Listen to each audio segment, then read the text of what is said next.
It started with small changes in her behavior. Longer hours on her phone, secretive smiles, and sudden excuses to stay late at work. I wanted to believe it was nothing, but my instincts told me otherwise. When I finally asked her, she laughed it off, brushed my concern aside, and said, "It's just a harmless crush, you're overreacting."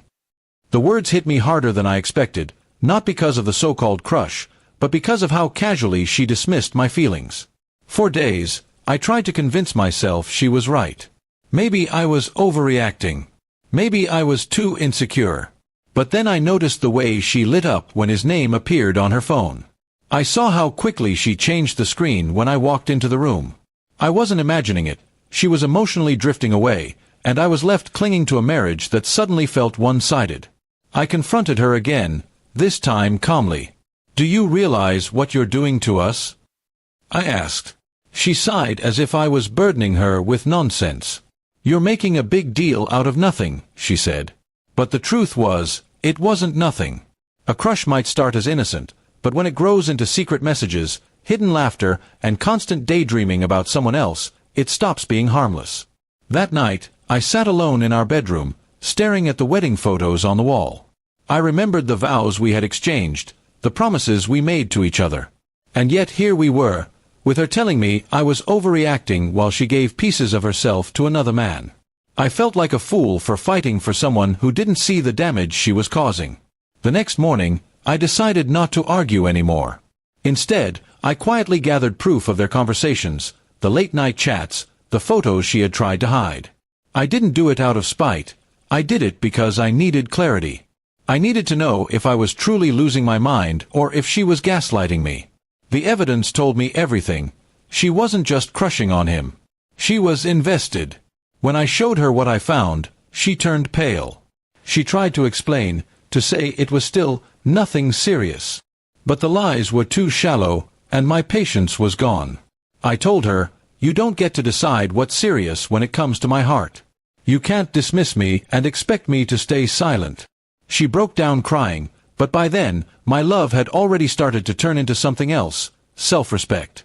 Her family called, asking why she was suddenly at their house crying. I told them the truth, word for word. At first, they tried to defend her, but when I forwarded the screenshots, their voices changed. They admitted she was wrong, but they begged me to give her another chance. I listened quietly, but my decision was already forming in my heart. Days turned into weeks, and she kept sending me messages, apologies, promises to cut contact, desperate attempts to fix what was broken. But every time I looked at her words, I remembered how easily she had dismissed me before.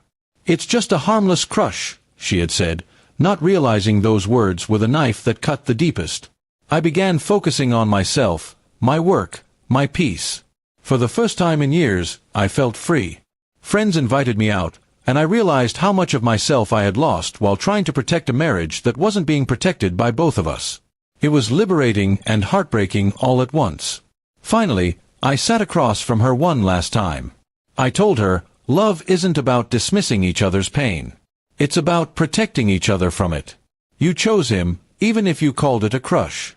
And by choosing him, you lost me. She begged me to reconsider, but my heart was firm. I filed for divorce soon after. It wasn't easy, but it was necessary. She tried to fight it, then tried to delay it, but eventually she signed.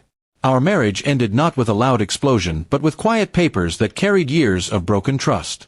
Months later, I heard through mutual friends that the man she had called her harmless crush moved on from her quickly. She was left alone, realizing too late that she had traded a marriage for a fleeting infatuation. As for me, I had already closed that chapter. I walked away with my dignity intact. And whenever I remember her words, I don't feel anger anymore. I just remind myself, the moment she dismissed my heart, she freed me to protect it myself.